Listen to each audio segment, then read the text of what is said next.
तो हम बेनियती से तुलना नहीं करते, और हम परम पूज्य बाबा साहब डॉक्टर अम्बेडकर की औलाद हैं, हम बेवजह बोला नहीं करते।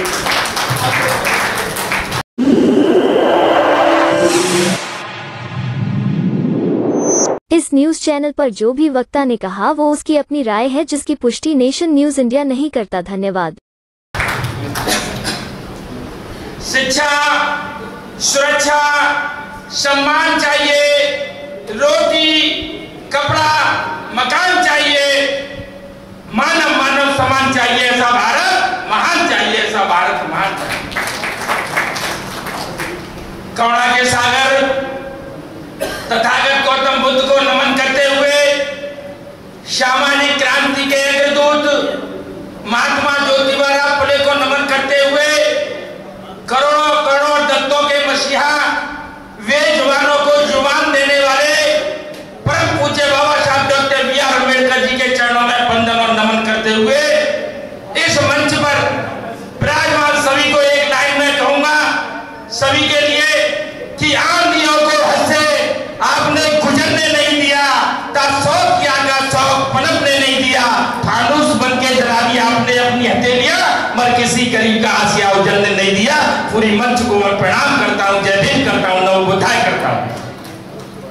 साथियों, जिन्होंने ये कार्यक्रम कराया, जिनकी वजह से विदेशी प्रेमी उत्तर प्रदेश से इस दिल्ली की सरजमीन पर आप सब लोगों के दर्शन करने का मौका मिला, मैं उनके लिए कहूंगा कि गुरु गोविंद दो खड़े और कहा के लागू पाए। बलिहारी कपिल जी, आपको क्या आपने सबके दर्शन दिए का, एक बार कपिल जी के लिए बहुत बहुत साधुवाद, बहुत बहुत धन्यवाद, जिन्होंने इतना खूबसूरत मंच सजाया।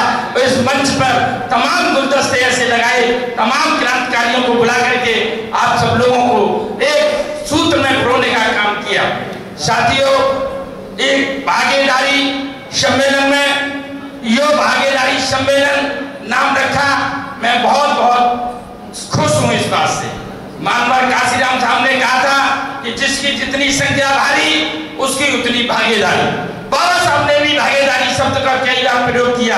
मैं धन्यवाद देता हूं कि आपने ये भागीदारी सम्मेलन करके भागीदारी की बात आपने दिल्ली से आवाज उठाई है, और आपने 3 मांगे भी रखी हैं कि समर्थन और सहयोग और सुझाव।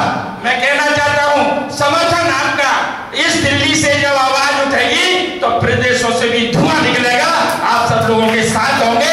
उत्तर प्रदेश से मैं वायदा करता हूं, विदेशी प्रेमी जब भी आप याद करेंगे, मैं आप सब लोगों के बीच में जैसी हैसियत होगी मैं स्वीकार करने को तैयार हूँ। दूसरा, आपने कहा कि मैंने कहा आपका सहयोग और सुझाव की बात कपिल जी इसलिए नहीं है कि जब मानवर काशीराम साहब अकेले चले थे, उन्होंने कहा था मैं चला था अकेला मंजिले कारवां, लोग जुड़ते गए और कारवां बनता गया। ये कपिल जी आपने करके दिखाया है दिल्ली में, जिसके इसलिए सब लोगों ने आप सब लोगों का साथ देने का काम किया। मैं भी उसी लाइन में हूँ। मैं कहना चाहता हूँ, आप सब लोग ये जानते होंगे, जिस मुकाम के लिए आप लोग तैयार हैं, ये कोई वैसी बात नहीं है, ज्यादा संकट का बात नहीं है, क्योंकि जब बाबा साहब डॉक्टर अम्बेडकर 1956 में चले गए थे, तो 62 में जब चुनाव हुआ तो रिजर्व सीट की तो बात छोड़ दो, सामान्य सीटों पर एससी के तमाम मेंबर ऑफ पार्लियामेंट और असेंबली के जीते, और भाई साहब के नेतृत्व में भी तमाम लोग जीते। 31 एमएलए जनरल सीट पर जीत के आए।